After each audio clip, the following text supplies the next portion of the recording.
Muy buenas tardes, tengan todos nuestros seguidores, oidores, miradores, masticadores y regurgitadores de la palabra que se presenta en nuestro canal de YouTube, La Comuna de la Palabra. Nuevamente, como cada semana hacemos, tenemos un programa, es decir, un monólogo dedicado más que a la recensión, a la presentación y el análisis crítico de una reciente publicación de editorial Ediciones IPS, Ciencia y Marxismo de Buenos Aires, Argentina, el significado histórico de la crisis de la psicología de Lev Semyonovich Vygotsky. No quiero, sin embargo, antes de comenzar, recordar como cada semana hacemos desde hace tiempo por un compromiso ético, político y moral de que se ha cumplido una semana más, un mes más, los padres de los 43 jóvenes de la Escuela Normal Rural Raúl Isidro Burgos de Ayotzinapa en Tixla de Guerrero, siguen demandando ser escuchados porque hasta ahora, pese a que en la campaña electoral del entonces candidato Andrés Manuel López Obrador se comprometió a entregarnos la verdad histórica, no la mentira histórica que inventara Jesús Murillo Caram sobre la desaparición forzada de estos 43 jóvenes hace ya más de un decenio. A 10 años de distancia, a unos cuantos meses de concluir el mandato presidencial del ahora presidente Andrés Manuel López Obrador, y una vez ya iniciada la campaña de la próxima elección de las suspirantas y un suspirante a la presidencia de la República, no tenemos ni la verdad histórica, ni la justicia, ni nada que se le parezca con respecto a los 43 jóvenes de la Escuela Normal Rural Raúl Isidro Burgos de Ayotzinapa en Tixla de Guerrero. Y estos son la punta de un iceberg de desapariciones forzadas que no solamente obedecen al gobierno del presidente Andrés Manuel López Obrador. Desde hace ya más de 3 sexenios tenemos esa violencia estructural que nos agobia y que nos deja muertos, desaparecidos, secuestros, levantones, enfrentamientos y otra serie de eventos que considero imprescindible seguir demandando la verdad histórica, la justicia transicional y dónde están los restos o los jóvenes o lo que haya sido, porque ese fue un crimen de Estado y el Estado es responsable de dar la respuesta.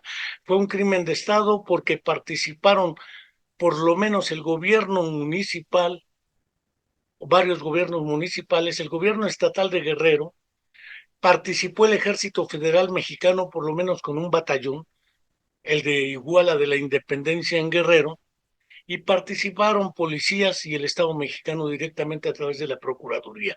Por ser un crimen de Estado, es responsabilidad dar respuesta.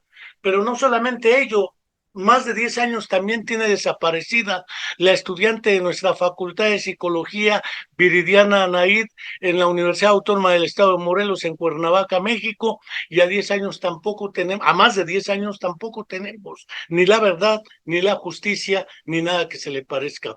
Por ello, no dejo de enviar un fraterno saludo a Angélica Rodríguez Monroy, en esta ocasión por el planteamiento que seguimos haciendo de verdad, justicia y alto a la violencia estructural. Ahora sí quiero comenzar con una reflexión sobre la trascendencia de esta publicación, el significado histórico de la crisis de la psicología, pero no solo de su publicación en castellano, en una versión que es distinta a la versión que apareció hace ya algunos años en la traducción de las obras escogidas de Vygotsky tomo 1, realizada por el buen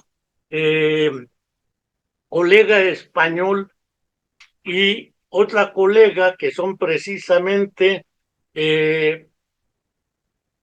Amelia Álvarez y Pablo del Río. Ellos se encargaron de traducir del ruso al castellano de España esta versión que trae prácticamente en la mitad del libro, en la tercera parte, el significado histórico de la crisis de la psicología, una investigación metodológica. Ese es el título con el que aparece la tercera parte de este libro.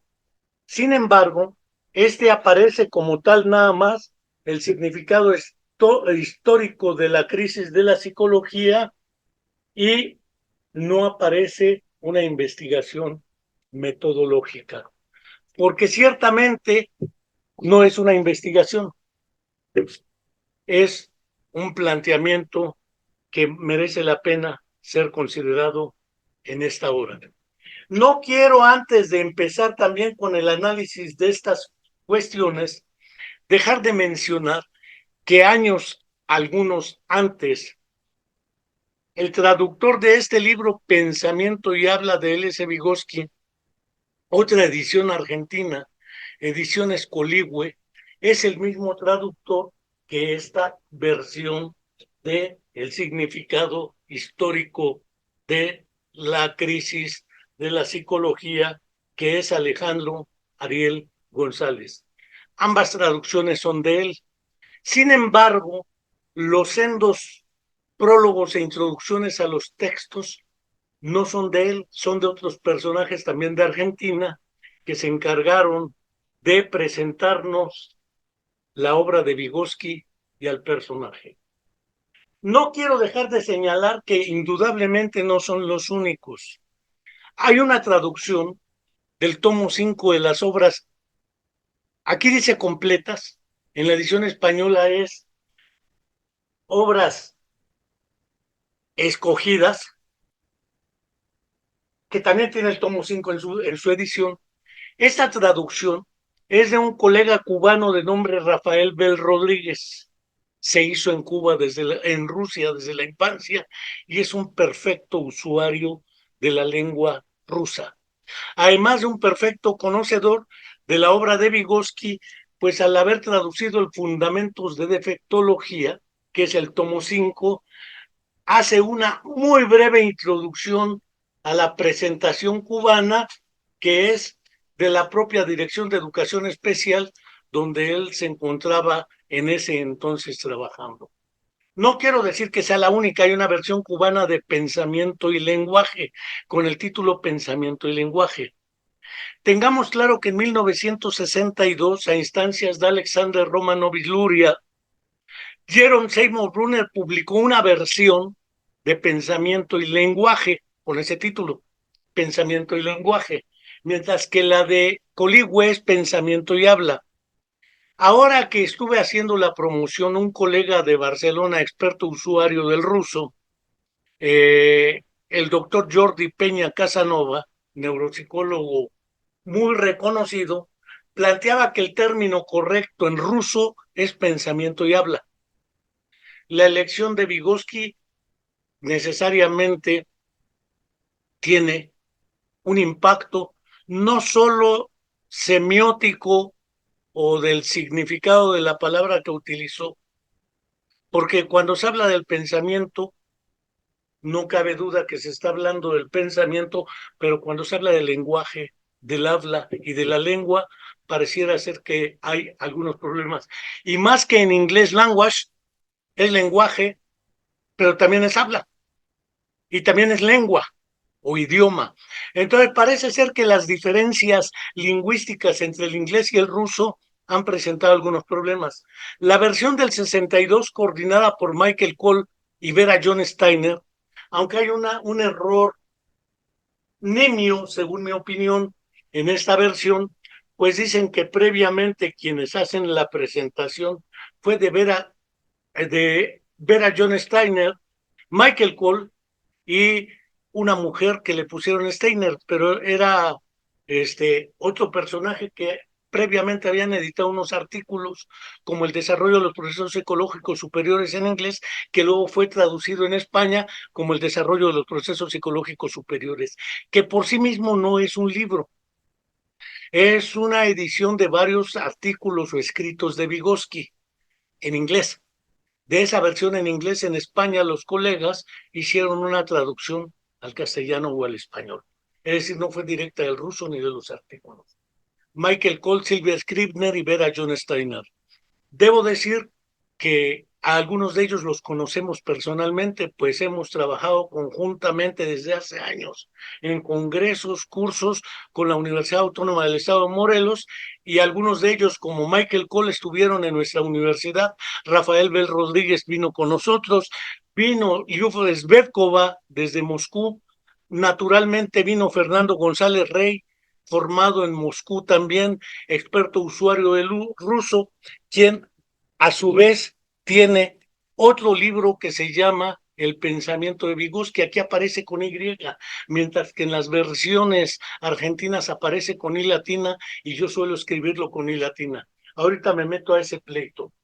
Fuera de ello, también con Ángel Rivier, que publicó un libro, La psicología de Vygotsky, excelente amigo fallecido en el año 2000. También en España, un grupo, Juan Daniel Ramírez, entre otros, empezaron a crear por lo menos dos grandes mitos. El mito de la escuela histórico-cultural, que según mi opinión no existe tal escuela o no existió como escuela, sí como teoría histórico-cultural. Y el otro asunto es el de la famosa troika, que es un invento de los españoles. Otros hablaron del Mozart de la psicología, Stephen Toulmin, por ejemplo. Otros hablaron del Einstein de la psicología, porque todos vieron en Vygotsky, fuera de Rusia, un personaje como una especie de un semidios al cual había que hacerle caso, porque gracias a su sabiduría y a sus facultades culturales, su cerebro secretó toda una teoría histórico-cultural. Es decir, el Vygotsky que nos han presentado es un Vygotsky descontextualizado, extraído de su contexto histórico, político, cultural y lingüístico, y sobre todo desnaturalizado de su visión marxista. Quiero, por otro lado, señalar que Fernando González Rey, habiéndose formado en Moscú con su doctorado en ciencias, que es el más alto grado que se daba en la EXUR, traduce el libro como El sentido histórico de la crisis de la psicología o psicológica. Y no es lo mismo sentido que significado. Creo que vale la pena también resaltar ese hecho, que el problema de las traducciones no es solamente un problema que nos presenta un Vygotsky fuera de contexto. Quiero referir a este libro de Karl Ratner y Daniel Núñez Enrique Silva, Vygotsky y Marx. ¿Por qué? Porque parece ser que en las versiones fuera de la EXURS, Marx, el materialismo dialéctico o la dialéctica desaparecen, si acaso aparece alguna cita de Engels y alguna cita del Capital de Marx, pero fuera de ello pareciera ser que no influyó en el pensamiento de Vygotsky lo que es la obra de Marx. Este trabajo de Vygotsky y Marx creo que merece ser tomado en cuenta también. Quiero mencionar otro por el gran mito de la Troika, Vygotsky y Leontiev, la construcción de la psicología marxista de Silvana Calvo Tuleski. ¿Por qué? Porque por ahí alguna vez en otro programa que tuvimos ya señalaba que el propio Leontiev envía una carta a Vygotsky mediante la cual se separa de él literalmente. Se separa con 5 jóvenes psicólogos que se conocen como la Piatorka en ruso eran 5, que eran Alexander Zaporozhets, el Konin, David o David, Talísina, aparece en otros personajes, ¿sí?, que se van a Kharkov. Lo de Kharkov lo dejo porque es Ucrania. No tiene nada que ver con la cuestión militar o bélica de ahora con respecto a Ucrania. Sin embargo, No podemos hablar de Vygotsky si no reconocemos tres cuestiones. Primero, Vygotsky es un personaje que nace en 1896 y muere en 1934 a la edad de 37 años y 6 meses. Eh, Prácticamente desde 1920 hasta 24, un poco antes, hasta el 34, tuvo una serie de crisis críticas de tuberculosis. Se le decía crisis en aquella época y Vygotsky muere de tuberculosis en 1934. Luria, que es otro personaje que le endosan a la Troika, nace en 1902 y muere en 1977. Leontiev nace en 1903 y muere en 1978, ambos de 75 años. ¿Por qué tomo esto? Porque se habla de la escuela histórico-cultural, pero no se hace el análisis desde que nace Vygotsky, ¿qué pasa? ¿Por qué? Según el calendario antiguo, en febrero de 1905, cuando Vygotsky tiene 9 años, dejémoslo así, nace en 1896, para el 5 de febrero para febrero de 1905 tiene entre 8 y 9 años. Sin embargo, se da el suceso conocido como la primera revolución de febrero de 1905. Después Lenin publica sus tesis, abril, y cae el zar y entra al poder Alexander Kerensky, nombrado como parte de ello. Sin embargo, ello no resuelve el problema, ni político, ni militar, ni económico.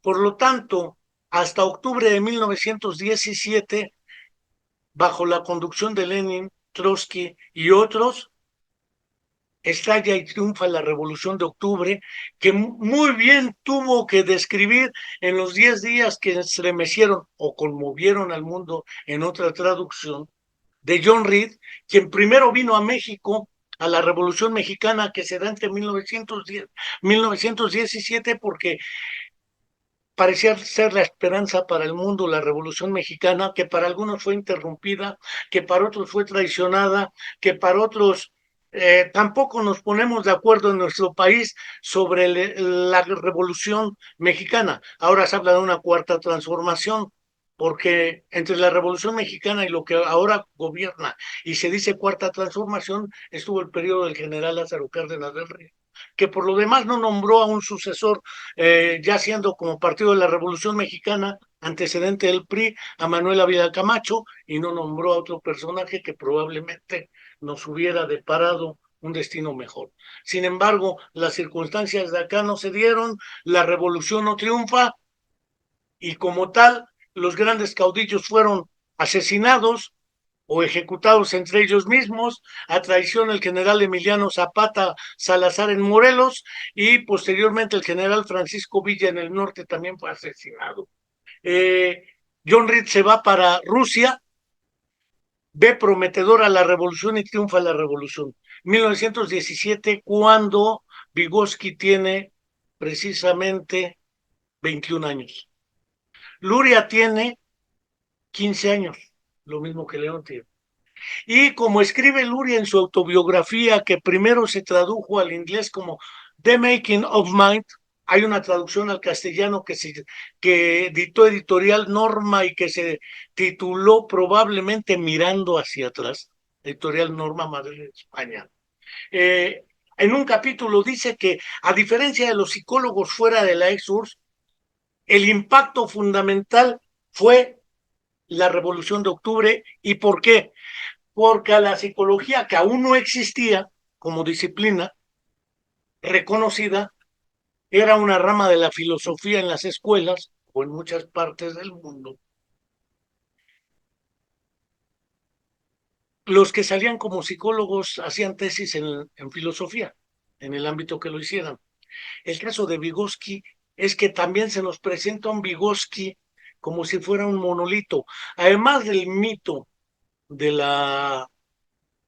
de lo que sería la unidad epistemológica de la psicología soviética, que no lo era así porque, por ejemplo, posteriormente a la muerte de Vygotsky. Este fue condenado en varios juicios internos de la ex-URSS, tanto por Talankin como por otros en el estudio de Talankin, supuestamente por revisionista, por paidólogo. Se había prohibido la paidología o el estudio de la psicología de la infancia, y por testólogo, porque hacían investigaciones, ya no digo los estudios hechos por Luria, que invitó a Wolfgang Keller para ir a la región más alejada de la ex-URSS, a hacer el estudio sobre la estructura del pensamiento y la lógica, el lenguaje, y que aparece publicado posteriormente algo así como Los procesos cognitivos, un enfoque sociohistórico, una traducción hecha por editorial, es en Barcelona,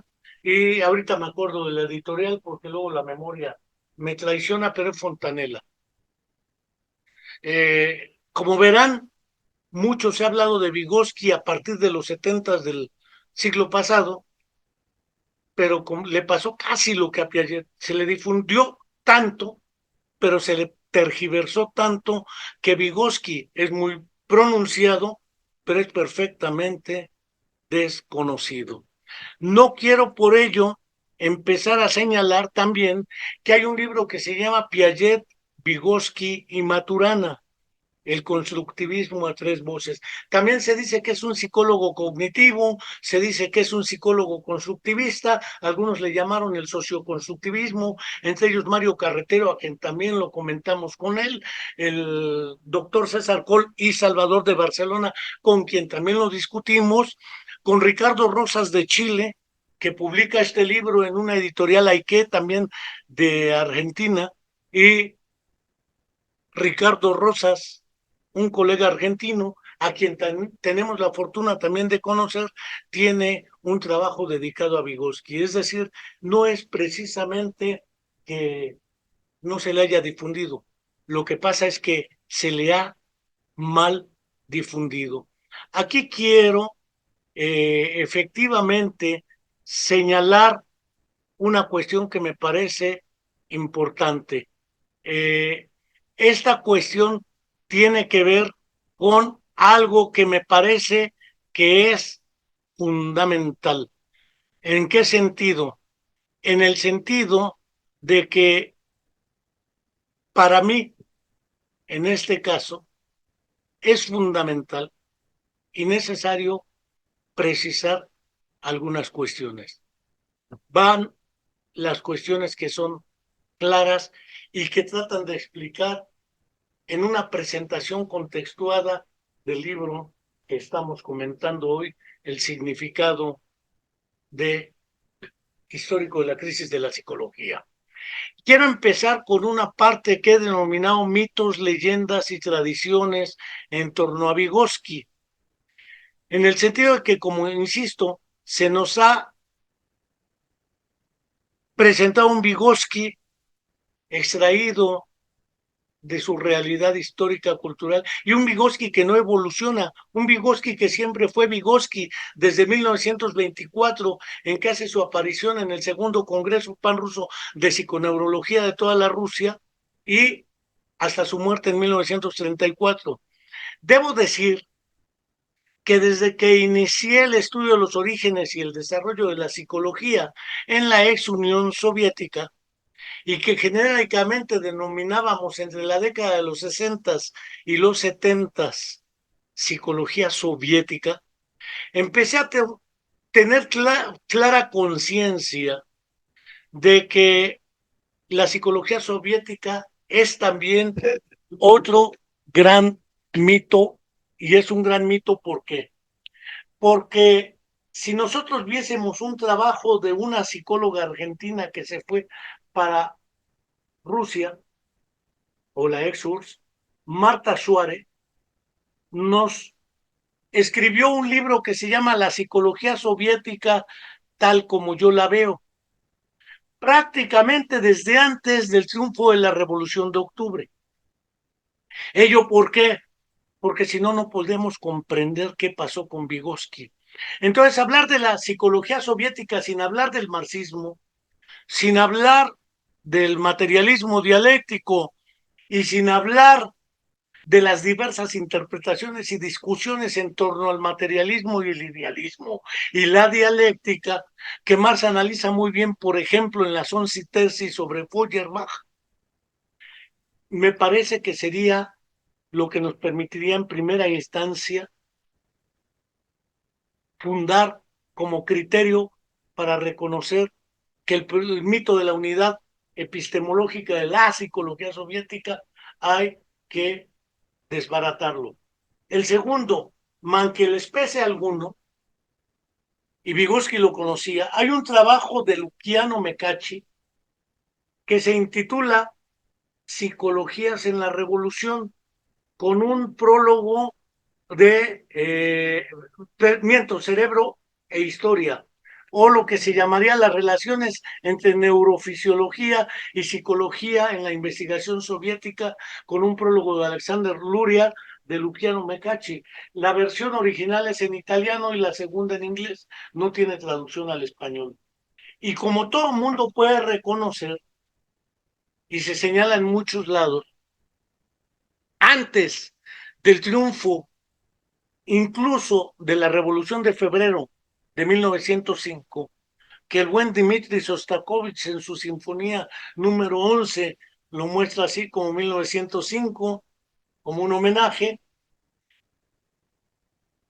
aparece después un trabajo de Proctor intitulado Psicologías en la Revolución, o Alexander Luria, Ciencia Romántica y o Historia Social Soviética.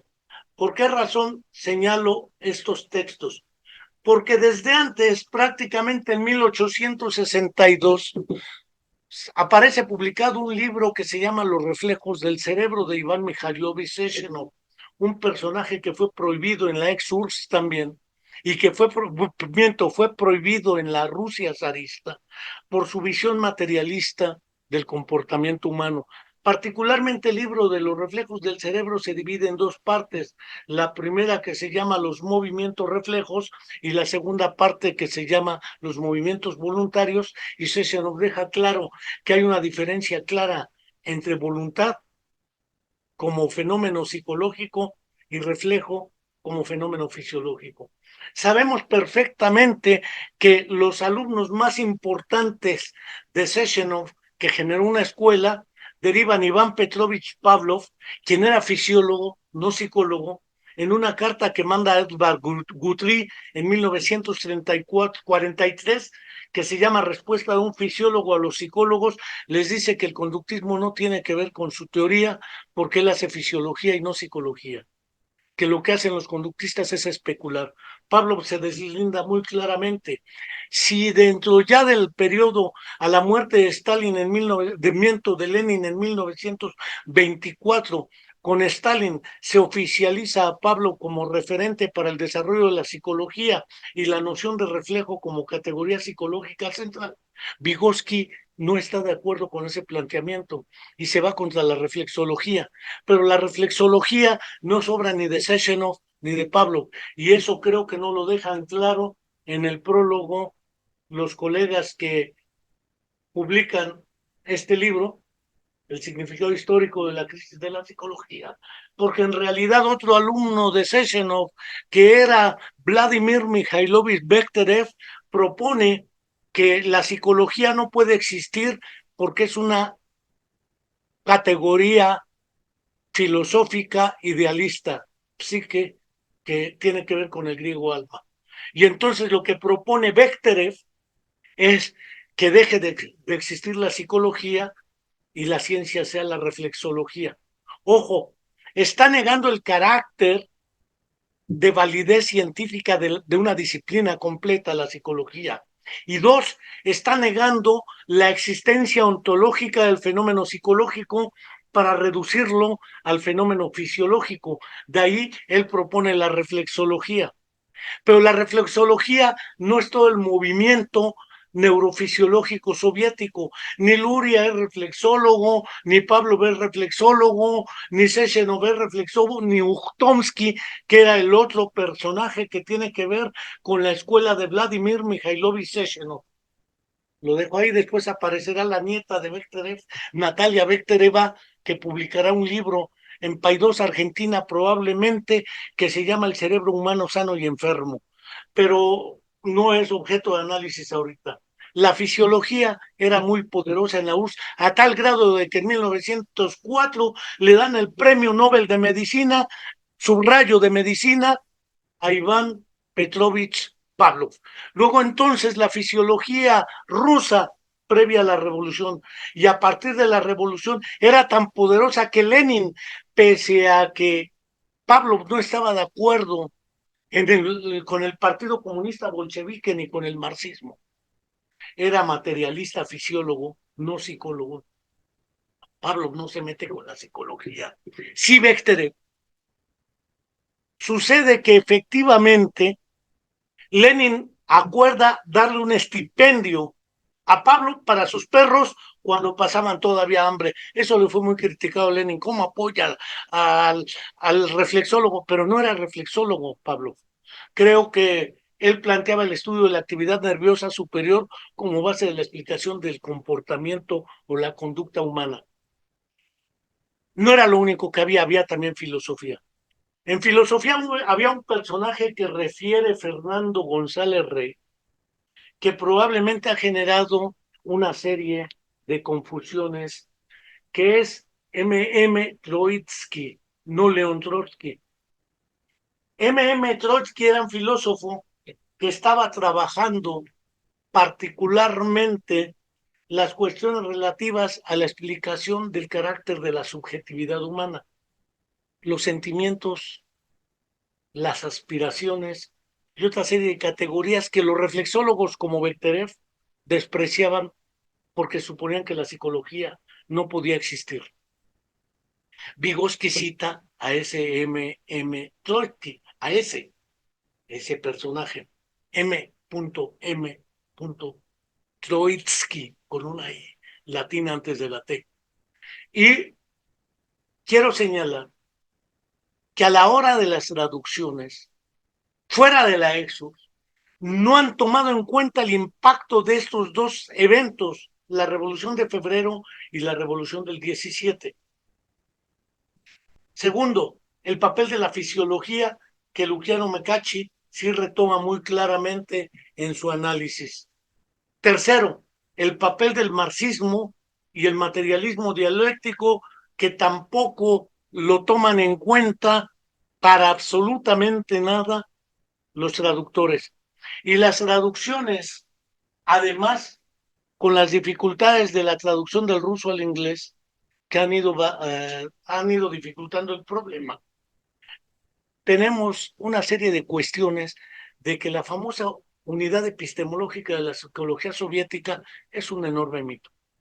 No existía a tal grado de que el primer personaje que se acerca a la psicología y que trata de fundarla se llamaba Gregory Ivanovich Chelpanov. Chelpanov fue a Alemania con Wundt, fue a Estados Unidos con Edward Bradford Titchener y con otros personajes, y él llevó la información de toda de la existencia de esos enfoques europeos, particularmente alemanes, y de Estados Unidos a la ex URSS en su primera etapa.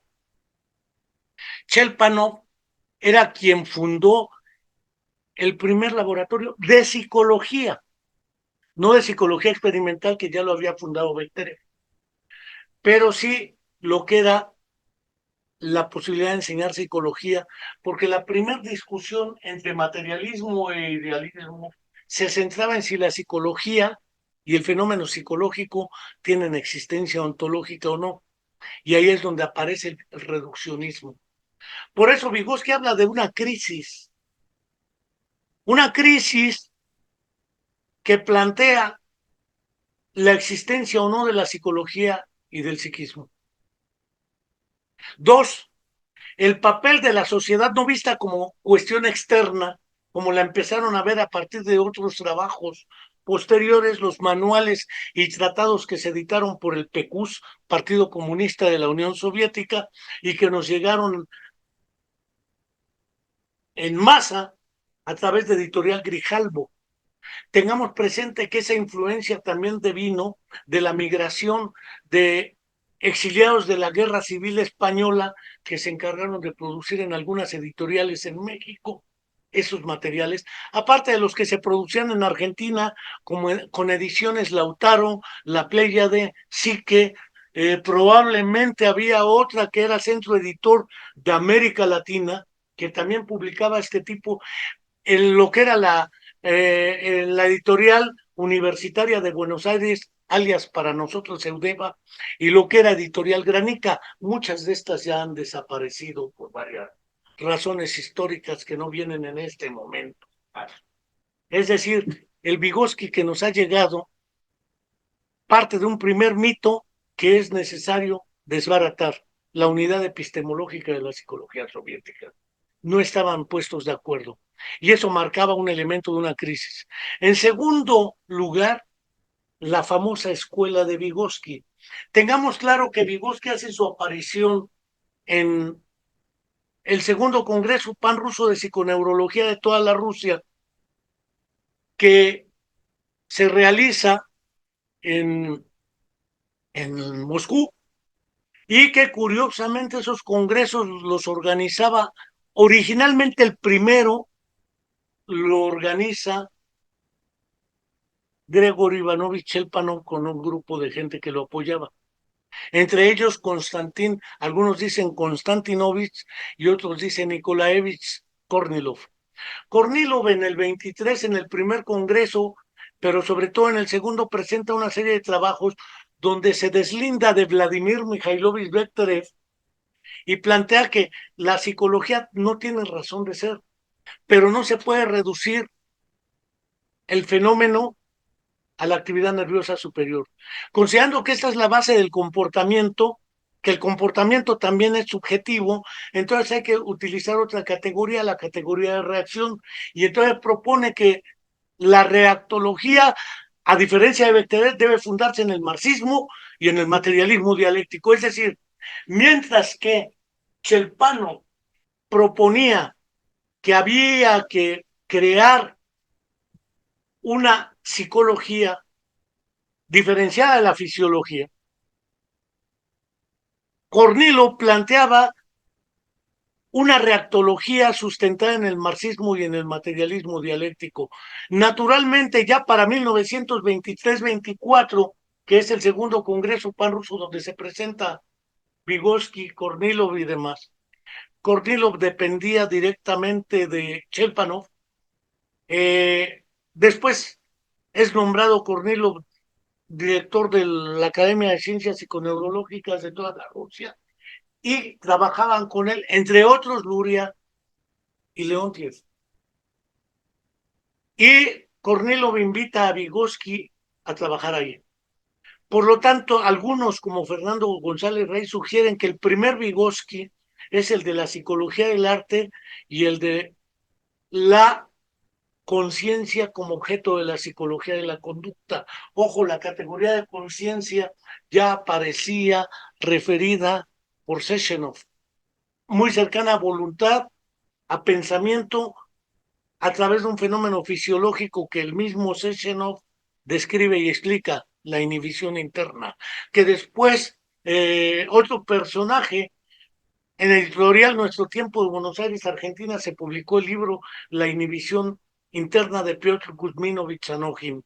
Anochin, que era otro de los personajes derivados de la fisiología y que influye en Luria para su modelo de la noción de sistema funcional complejo, categoría planteada por este personaje Anochin, a través de un fenómeno que refiere como la sistemogénesis o la génesis y desarrollo de los sistemas funcionales, no solamente los que refiere Luria, sino la categoría compleja de sistema funcional. El primer Vygotsky, entre 1924 y 1926-27, que es cuando aparece el significado histórico de la crisis de la psicología, que es el libro que estamos comentando y recomendando, y o la traducción del propio Fernando González Rey, que es el sentido histórico de la crisis de la psicología. La noción de significado-sentido no es solamente un problema de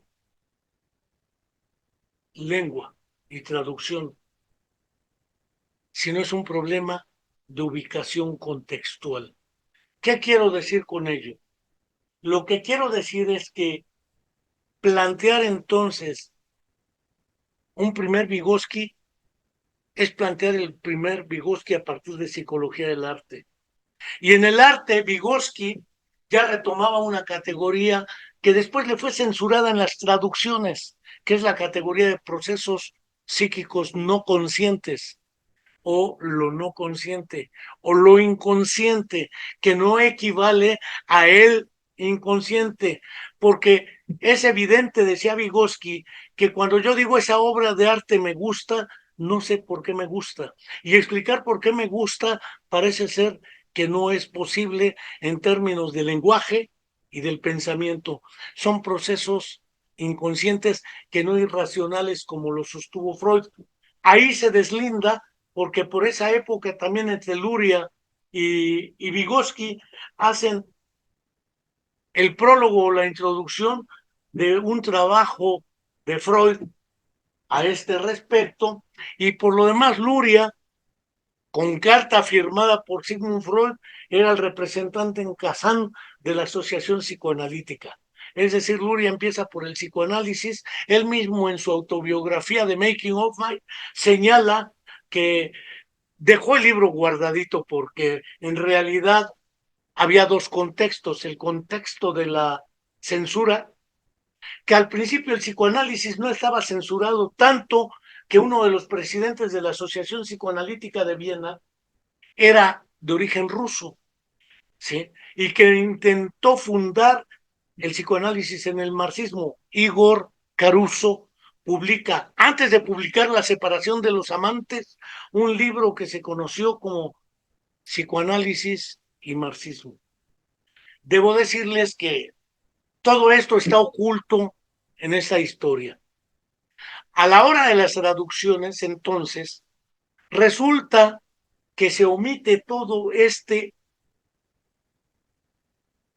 proceso de sucesos histórico-políticos que hacen que además el plan quinquenal primero del Partido Comunista de la Unión Soviética, porque hasta 1923 se funda la URSS.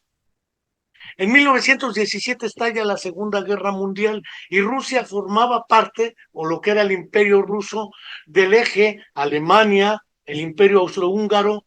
El Imperio Ruso le entró antes del triunfo de la Revolución de Octubre, entra el Imperio Austrohúngaro y entra lo que es el Imperio Turco Otomano. Rusia trata de salirse prácticamente al final de esto porque las consecuencias económicas y políticas son muy fuertes y firman el acuerdo de Brest-Litovsk, mediante el cual Rusia se retira de esa alianza. Y no solo se retira de esa alianza, aquí también generó un cisma interno en la ex-URSS. ¿Por qué? Naciente porque muchos criticaron que Lenin, después de la invasión de Alemania, porque no quería ceder a las condiciones que imponía el eje de los imperios en la Primera Guerra Mundial, pedían: uno, la independencia de Polonia; dos, la independencia de Ucrania. Y resulta que en la guerra civil que se da entre el 17 y el 23, el ejército blanco, que era el ejército de la contrarrevolución, se va a Ucrania también. Entonces Ucrania era visto históricamente como el refugio de la oposición a lo que era la ex-URSS. Cuando se crea la constitución entre 1922-23 de la ex-URSS, Ucrania decide formar parte de la URSS, es decir, Ucrania no existía literalmente. Por eso decía el buen Vladimirovich Putin, o Vladimir Putin, que Lenin fue el que creó Ucrania. No, no es tan literal porque Lenin no la creó, simplemente tuvieron que ceder y eso generó una serie de conflictos en el Partido Comunista. Y ahí Trotsky, que era el estratega militar, también juega un papel importante. Después es relegado Trotsky y curiosamente Vygotsky ya empezaba a citar a Nikolai Bukharin, a Yuri Plejanov, Jorge Plejanov, que eran los que tradujeron a Marx al ruso, aunque después, en el periodo de Stalin, fueron defenestrados prácticamente todos y algunos como Zinoviev y Martov fueron ejecutados. No prejuzgo más. Ese entorno no está considerado. Y curiosamente, después Leontiev con la Piatorca se va a Ucrania, a Kharkov. Por eso es que está muy matizado de factores ideológico-políticos el fenómeno de la discusión en la ex-URSS, cuando se empezaba a plantear cómo construir la psicología soviética. Y esta, uno, según Kornilov, fundada en el marxismo y el materialismo dialéctico, y dos, cómo la psicología debiera ser reconocida como una disciplina independiente de la fisiología. Disputa y discusión que no se resolvió fácilmente. Cuando en 1924 aparece Vygotsky, esta discusión está candente. Está tan candente que Vygotsky, al ser invitado a trabajar en el Instituto de Psiconeurología, el orden de los factores y altera el producto. Ahora se habla de psicología, de neuropsicología. Es curioso porque dan cursos de neurología para psicólogos cuando ya desde 1896-97 Sigmund Freud publicó lo que es el esquema de psicología para neurólogos. Agradezco en un pequeño a Rafael Gele, que lo está viendo, Armando Rosales Tolentino, Mauricio Ramírez, David Ferrara, Alejandro Campo, Gisela en Guerrero, Víctor Hugo Ávila, Pedro Cruz, Enríquez Manuel, César Calderón, Andrés Ciandús, Rosaura García, Eliseo Guajardo, Rosy Cervantes, Norma Angélica Ramírez, Tere Olmos de la banda de Tlayacapan, Yadira Jaime, Juan Carlos Malagón, Gary Morales, Juan Carlos Arango Las Prilla hasta España. Eliseo Guajardo señala que qué bueno que se realiza un enfoque histórico sobre Vygotsky, porque los autores clásicos como Balón, Piaget y Vygotsky, que ya lo están planteando, quedan fuera de los análisis históricos.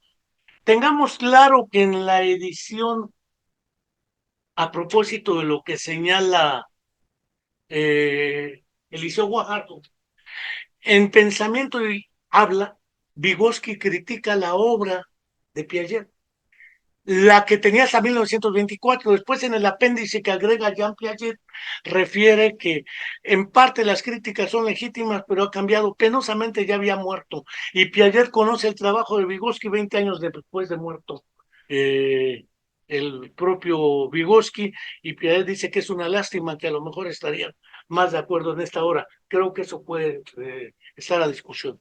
Pero si vemos hasta 1925, entonces la psicología no existía como tal en la EXURS, era parte de la filosofía. No se aceptaba la existencia del fenómeno psicológico y de la subjetividad, porque eso era parte del idealismo. Es por ello que Vygotsky, entre el 26 y 27, está trabajando en el significado o el sentido histórico de la crisis de la psicología, la discusión del carácter de la existencia ontológica del fenómeno psicológico.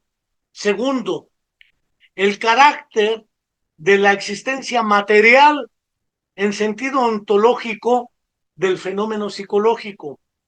Y tercero, la existencia de una disciplina separada de la fisiología, porque si efectivamente la actividad nerviosa superior es el objeto de estudio, pues no tiene razón de ser la psicología. Y desde psicología del arte hasta el significado histórico de la crisis de la psicología, o el sentido histórico de la crisis de la psicología, Vygotsky está planteando la necesidad de recuperarlo. Además de que Vygotsky, conocedor de toda la obra, que su cerebro no secretó como el páncreas segrega insulina, derivaba de los trabajos que le precedieron, particularmente Chelpanov, que viajó por prácticamente toda Europa y por Estados Unidos, pues llevó esa información a Rusia y la conocía Vygotsky. Vygotsky, aparte, conocía la fisiología, y Vygotsky había estudiado Derecho y era experto en psicología del arte. Entonces dice Vygotsky, como la psicología no existe como disciplina y en el mundo depende de dónde se aplique la psicología, pues se habla de muchas psicologías, clínica, social, educativa, etcétera. Y lo que necesitamos es una psicología general que permita fundamentar lo que se hace en las diferentes aplicaciones de la psicología. Por lo tanto, la escuela de Vygotsky tampoco existía.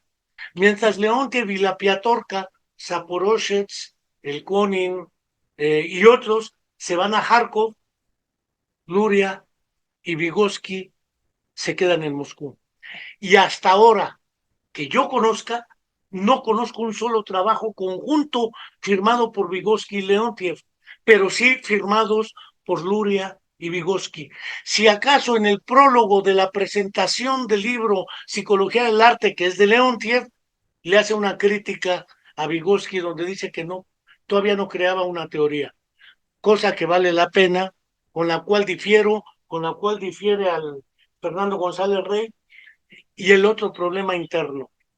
Lo que era la Academia de Ciencias de la URSS eran medicina, psiquiatría, filosofía por el otro lado y pedagogía, que tenía un poder. ¿Por qué? Porque a la muerte de Lenin y la destitución de Anatoly Lunacharsky, que era el encargado de cultura y educación, quien asume es la viuda de Lenin, Nadezhda Krupskaya, que se había formado como pedagoga y que además había estado en Europa y por lo demás era amiga de Montessori y otros, y le entraron con Balón. Entre otros, gracias a ello, Vygotsky cita alguna vez a Balón, pero más lo citan otros, los revisores de Vygotsky, y hablan de un psicólogo revisionista francés.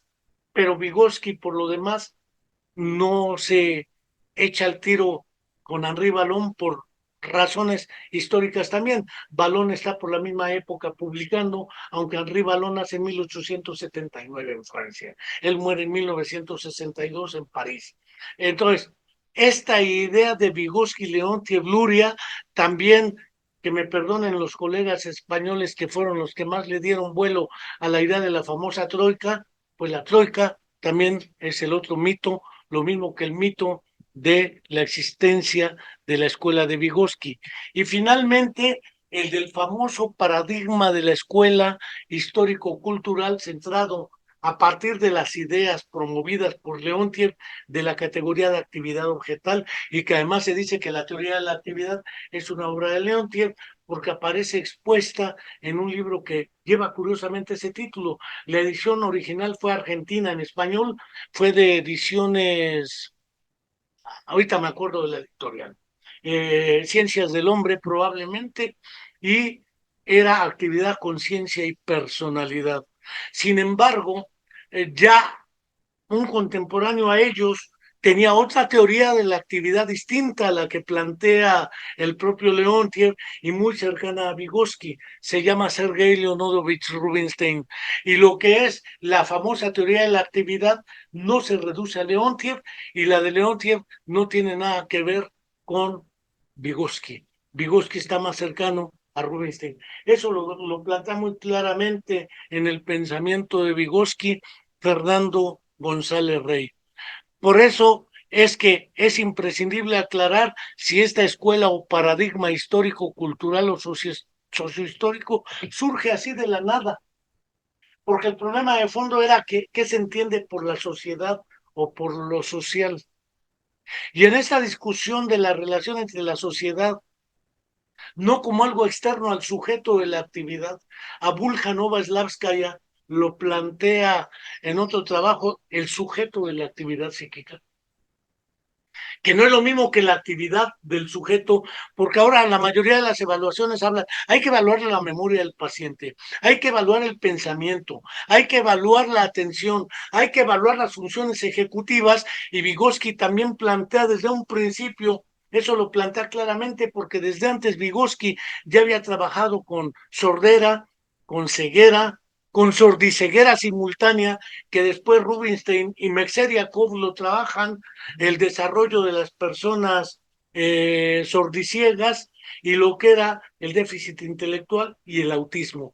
Por eso es que la crítica a Vygotsky, cuando habla del lenguaje autista, pues sí le pega una revolcada, tanto que el propio Piaget le dice, bueno, sí, reconozco que ahí él entiende mejor ese asunto, no es autismo, pero sí es un egocentrismo cognitivo y precisa un poco la cuestión Jean Piaget a partir de su libro también, Pensamiento y Lenguaje, curiosamente en francés.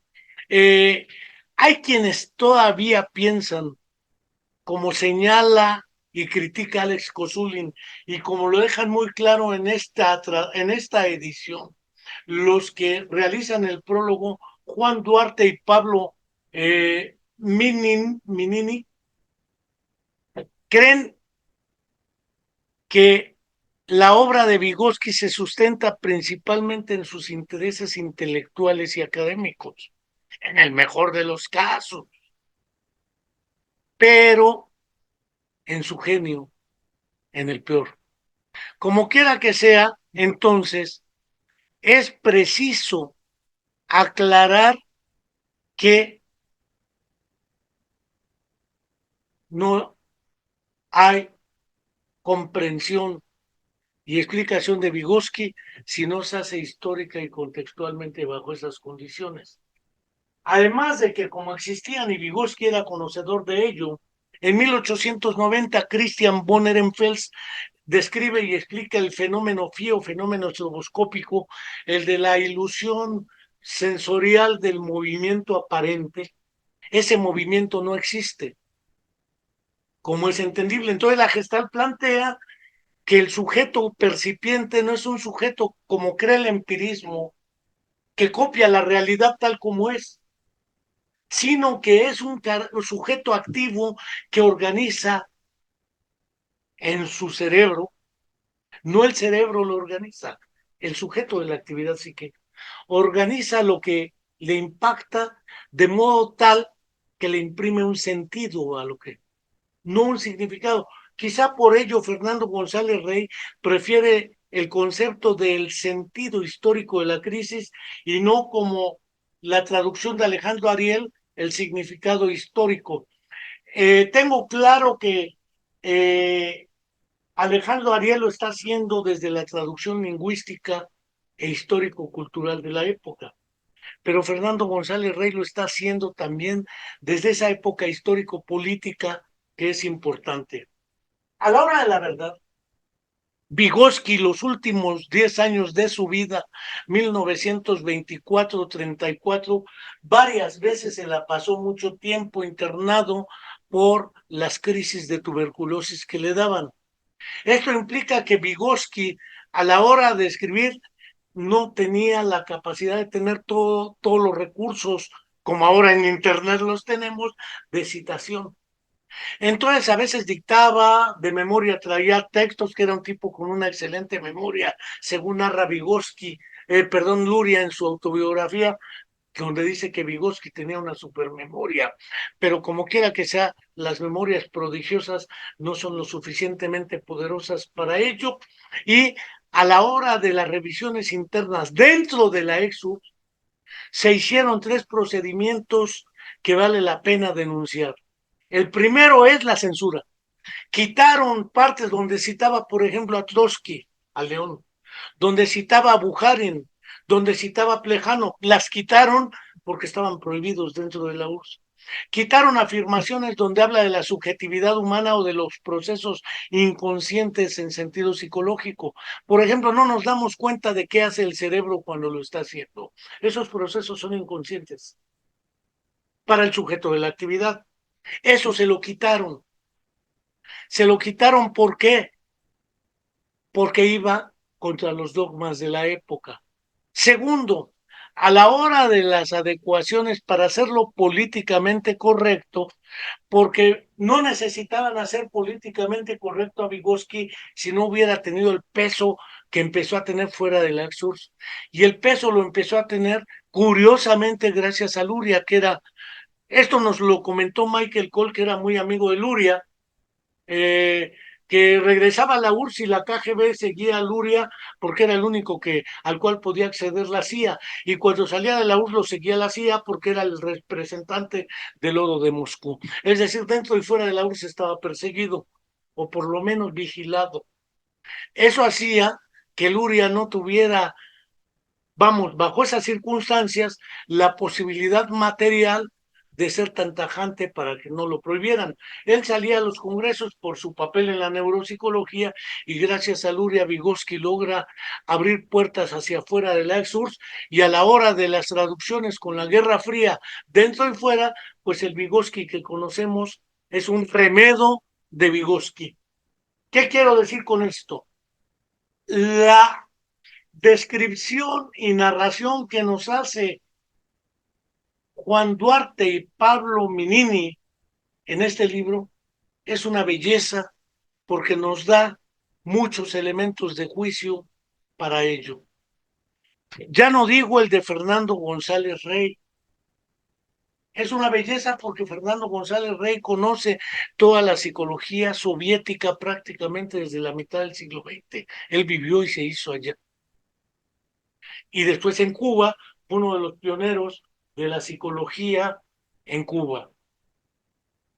Lo mismo que ya mencionaba a Rafael Bel Rodríguez. De esta traducción que nos hace también otra vez Alejandro Ariel González, de Pensamiento y Habla, trae un impresionante prólogo hecho a la Argentina. Digo a la Argentina porque de un libro de prácticamente 520 páginas, 148 son de la presentación y la introducción, tanto del traductor como de quienes hacen los comentarios, entre ellos Marcelo Caruso o Colusi. Marcelo Caruso y Félix Temporetti hacen en una parte muy extensa del libro en cuestión una presentación de Vygotsky más cercana a Vygotsky. Aunque esto va a estar medio soberbio, quiero comentar que en este libro Temas Selectos de Psicología y Neuropsicología, de su servidor, publicado en el 2021 por Editorial Letramé en Alicante, España, trae un ensayo que se llama, un ensayo no muy extenso, que discute estas cuestiones, que se llama Textículo, un texto pequeño, por eso le puse textículo, sobre la herencia y legitimidad de la obra psicológica de Lev S. Vygotsky. Y también lo escribo con I latina por las razones que plantean los traductores de los libros que he comentado, particularmente el del significado histórico de la crisis de la psicología, que según mi opinión está mucho más claro y mucho más completo, tanto por la presentación como por la traducción literal, sin censura, de modo tal que me parecía necesario y fundamental hacer una presentación de este libro, recordándoles que pueden conseguirse estos dos libros, el de Vygotsky y Marx, y el de la psicología soviética tal como yo la veo. El segundo es de Marta Suárez, que vive en Rusia. La editorial es Progreso, de las ediciones clásicas de Moscú. Desde luego, el de Fernando González Rey, que ya comentaba, sí, que es el de El pensamiento de Vygotsky, y no tengo duda, estas dos geniales traducciones de Pensamiento y Habla y de El significado histórico de la crisis de la psicología. Este de Vygotsky y Leontiev nos permite aclarar esa famosa inexistencia histórica de la Troika, ediciones Nova Publishers, y desde luego dos que me parecen fundamentales en esta trama. Psicologías en la Revolución, ¿sí?, que es un impresionante trabajo dedicado a la psicología romántica y la ciencia social soviética de Anna Proctor. Brain and History de Luciano Mecacci con un prólogo de Luria. ¿Por qué la crítica que hace Vygotsky a la reflexología no es a Pavlov, es a Bekhterev, es a Kornilov en la reactología y naturalmente el impresionante prólogo de Félix Temporetti y de Marcelo Caruso en esta traducción? Me parece que en los comentarios que hice al principio decía que al hacer la promoción, el doctor Jordi Peña, que lo está viendo, a quien saludo también, está desde Barcelona, nos hacía la precisión imprescindible de que el término correcto era habla, no lenguaje. Aunque en inglés ya lo comentábamos, language se utiliza para habla, lengua e idioma.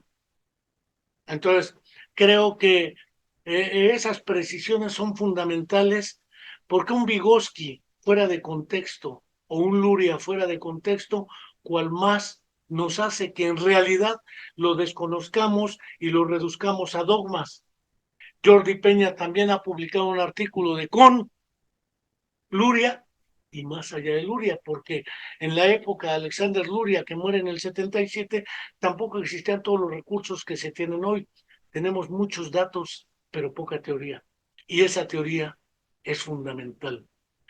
No quiero dejar de agradecer a quienes lo vieron el programa de hoy.